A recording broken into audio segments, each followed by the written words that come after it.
In the summer of 1173, in the quiet fields surrounding the English village of Woolpit, farmers stumbled upon something that would haunt the memory of the land for centuries. From the shadow of a deep wolf pit, two children emerged, pale, fragile, and utterly unlike anything the villagers had ever seen. Their skin was not the color of earth or sun, but a strange shade of green, as though life itself had painted them with an unnatural hue. Their clothes were woven from a fabric no one could name, coarse yet alien in design.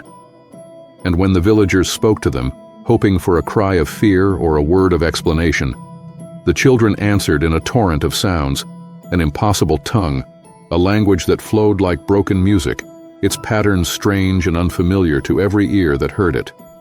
They would eat nothing but raw beans, refusing bread, meat, and fruit. One child, weak and trembling, seemed to wither before their eyes.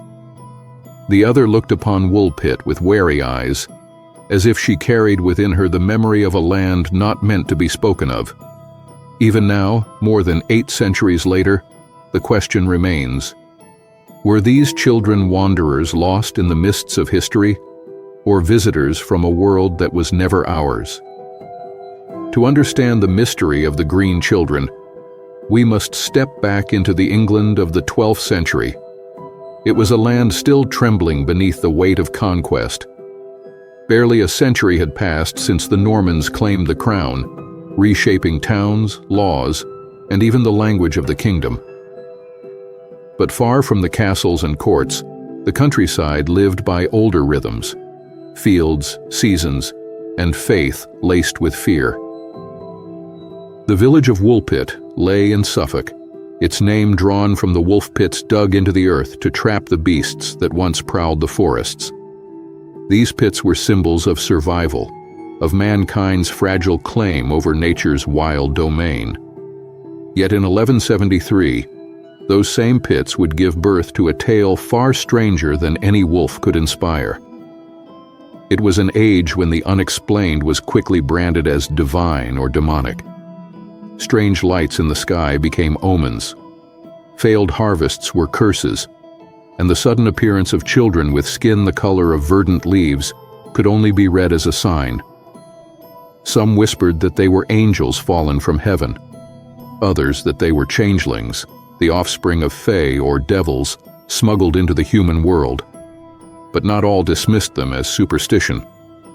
Chroniclers of the time, men like Ralph of Coggeshall, a monk devoted to recording the wonders and horrors of his age, and William of Newburgh, whose history of England often strayed into the realm of the uncanny, set down the story of the Green Children with care. They did not claim to know what the children were, but they knew the tale was worth preserving, for it carried a weight that defied simple dismissal. In a world where faith and folklore were woven tightly into daily life, the arrival of these children was more than a curiosity. It was a disruption, a wound in the fabric of the ordinary, a reminder that England's fields and forests still whispered with mysteries older than any crown. The villagers of Woolpit watched the children with a mixture of fear and fascination. Their green skin was not the pale hue of sickness, nor the bruised tones of hunger, but something altogether foreign, as if chlorophyll itself flowed in their veins. Their eyes, wide and searching, reflected confusion, but not terror. They looked upon the villagers as strangers, and yet seemed just as bewildered by their own sudden presence. Attempts at speech failed. The villagers asked their names, their origins, their families, but the answers came only in streams of syllables, sharp, lilting, and utterly alien. Some swore the words fell into patterns, as though part of a hidden code, a grammar shaped by rules no scholar of England could decipher. Others claimed the sounds were like chanting, unsettling in their rhythm, carrying echoes of something older than the Latin of the Church or the tongues of Normandy. When the villagers, pity overcoming their dread, tried to feed the children, the mystery deepened. Bread was pushed away. Meat was spat upon. Even ripe fruit was rejected with shudders of disgust. But when baskets of freshly harvested beans were brought forth, the children's eyes lit with desperate hunger. They tore open the pods with trembling fingers, devouring the raw seeds as though nothing else in this world could sustain them. This strange diet only sharpened the unease of the village. Children of man do not thrive on raw beans alone. Whispers spread that these two were not of flesh and blood, but spirits trapped in borrowed bodies, sustained only by food from their hidden land. Yet as the days passed, fear gave way to reluctant acceptance. The children were frail, exhausted, and clearly in need of care. Sir Richard de Calne, a local knight of means and reputation, agreed to take them into his household. There, within the walls of his manor, the mystery of the green children would unfold further, into tragedy, revelation, and questions that echo across centuries. At the manor of Sir Richard de Calne, the strange children were given shelter. The villagers, though wary, were curious to see whether these pale green wanderers could survive outside the fields that had birthed them. Within the stone walls of the knight's home, the children were clothed, offered food, and watched with a mixture of compassion and suspicion. Yet the mystery deepened. The boy, though no older than his sister, seemed frailer from the start. His limbs shook, his appetite was weak, and even the beans that had once sustained him no longer brought strength.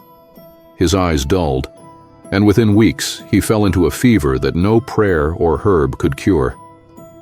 Some whispered that he was never meant to walk the earth of men, that his body, strange as it was, could not endure the weight of this world. His death was mourned quietly, though others muttered that it was a mercy, that one less child of unknown origin was a burden lifted. The girl, however, endured. Slowly, haltingly, she began to accept the food of Woolpit: bread soaked in broth, meat cut fine, fruits offered with gentle patience. As her body adjusted, the hue of her skin faded. The deep green softened, paling until only a faint tint lingered, as though her otherworldly nature was retreating but never entirely gone. In time, the girl began to mimic words in English. At first they came broken, hesitant, but soon her speech carried meaning. And with this gift came revelation. She told of a place she called St. Martin's Land, a world where twilight never lifted, where the sun shone dim and green light filled the air. There, she said, all the people bore the same verdant skin, and the sound of bells rang endlessly from across a broad river that separated her people from a brighter world beyond. Her tale struck terror in some, wonder in others. If true, it was a glimpse into a realm unseen by human eyes. If false, it was a confession of madness. Either way, the green girl of Woolpit was no longer merely a curiosity. She was the voice of a mystery no one could yet explain. Though the girl slowly mastered the words of her new home, the villagers soon realized that English was not the only voice she carried. At night, when she thought herself alone, she whispered in the strange tongue of her childhood, an eerie cascade of syllables that no ear in Suffolk could untangle. Those who heard it described the sounds as both melodic and mechanical, like the tolling of bells woven into a song. It was not babble, they insisted, but something deliberate, as though each word obeyed rules unseen. A monk from a nearby priory, curious about the case, tried to capture fragments of her speech. On scraps of parchment he scribbled what he thought he heard: shapes that bent into spirals, strokes that resembled runes, and marks like geometric diagrams. He could not translate them, nor even decide whether they belonged to any human alphabet. The language resisted comprehension, as though it belonged to a logic alien to this world. The girl never explained the meaning of these words, yet sometimes when she lapsed into her green tongue, her voice carried a weight that unsettled those around her. Servants swore that soon after her mutterings, misfortune would follow: livestock falling ill, crops withering before harvest, storms arriving unseasonably. Others whispered that her words were not curses but warnings, glimpses of calamities she alone could sense. As her English improved, she denied such power, but the rumors clung to her. Was her secret tongue a relic of St. Martin's Land? Or was it a language never meant for human ears? A lexicon of shadows that echoed across the veil between worlds? Whatever the truth, the girl remained a puzzle. Half woven into the fabric of Woolpit, half tethered to a place beyond reach, she became a living reminder that not all mysteries fade when brought into the light. Some simply change their shape and linger. As the years passed, the green girl of Woolpit grew into womanhood. The hue that once marked her as otherworldly faded, until only a pale tint remained, visible only to those who looked closely. To many, she became less a wonder and more a figure of uneasy familiarity. Yet the villagers never truly forgot the way she had first appeared. Out of the earth, with words no one could understand. She learned the customs of Suffolk, the rhythms of labor and prayer, the rules of feudal life. Yet whispers followed her through the village lanes. Some claimed her laughter still carried the cadence of that unearthly tongue. Others insisted her gaze lingered too long on the horizon, as though she were forever waiting for a doorway to open back to the twilight land of her birth. Chroniclers record that she eventually entered service in a nearby household, and by some accounts married a man in the town of Lynn. If so, her story did not end in isolation, but in the weaving of her life into the broader tapestry of England. And yet even this supposed normality raised questions. If she bore children, did they carry traces of that strange green hue? Did fragments of her impossible tongue survive in lullabies whispered over cradles, or in words passed down quietly from one generation to the next? Modern scholars have sought to explain her away. Some argue she was a Flemish child, displaced by war, her language unrecognizable to the villagers, her green skin the product of malnutrition or arsenic poisoning. Others point to medical conditions like hypochromic anemia, what medieval people might call the green sickness.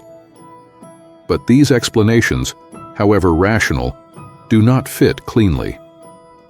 Why would Flemish children wear garments unknown to England? Why would they eat nothing but beans? Why would even Latin-trained clerics fail to place their language? The green girl lived, adapted, and perhaps even loved. Yet she remained an unsettled presence, half of Woolpit, half of St. Martin's Land, forever straddling two worlds. The tale of the green children reached its height not in answers, but in the weight of questions left unresolved. For every villager who believed the girl to be flesh and blood, another swore she was touched by realms unseen. If her brother's death was natural, why did it come so swiftly, as though the very air of Woolpit had poisoned him? If her survival was ordinary, why did her body bear the tint of twilight for so long, as if part of her had never fully crossed into our world? Chroniclers tried to frame the mystery with reason. They speculated she and her brother were wanderers from a distant village, or orphans driven underground and starved until their bodies turned strange. Yet the details refused to bend. No scholar could decipher her first tongue. No priest could dismiss the vision she described. St. Martin's Land, a twilight realm across a river of light, where bells never ceased and the sun never shone. To some, this was allegory, a child's invention reshaped by grief. To others, it was testimony, a glimpse of a parallel world brushing against our own. Were the pits of Woolpit not merely traps for wolves, but accidental gateways? Was the green that marked her skin a sign of another earth, just beyond our sight? The green girl herself lived on, silent to the questions that swirled around her. Perhaps she knew more than she ever revealed. Perhaps she carried the truth within her, locked behind the echoes of a tongue humanity was never meant to understand. Centuries have passed, yet the fields of Woolpit still remember. The village has grown, the pits long filled, but the legend of the green children lingers like a shadow that refuses to fade. Travelers come seeking the place where the children appeared, walking among quiet cottages and farmland, listening for whispers in the wind. Historians continue their debates. Was the girl a victim of famine and exile, her story twisted by fearful villagers? Was her skin merely the stain of hunger, her language a dialect forgotten with time? Or was she, as some still believe, the last messenger of a world that brushed too close to ours? A place of endless twilight, where bells toll across unseen rivers? The truth lies buried in the soil of Suffolk, in fragments of parchment and half-remembered tales. The green girl herself is long gone, her voice silenced, her strange words scattered like leaves in a storm.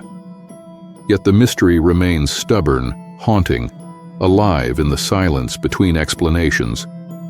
And so the villagers' questions echo still. Who were these children? Where did they come from? And why did they leave behind only confusion, wonder, and the uneasy sense that the boundary between worlds is thinner than we dare to admit? History is filled with stories that fade into dust, but some refuse to be forgotten. The legend of the green children endures not because it is understood, but because it resists all understanding. Their voices, their skin, their impossible tongue, they are echoes carried across centuries, whispers that remind us that the past is never as silent as it seems. This was one of those echoes of the forgotten.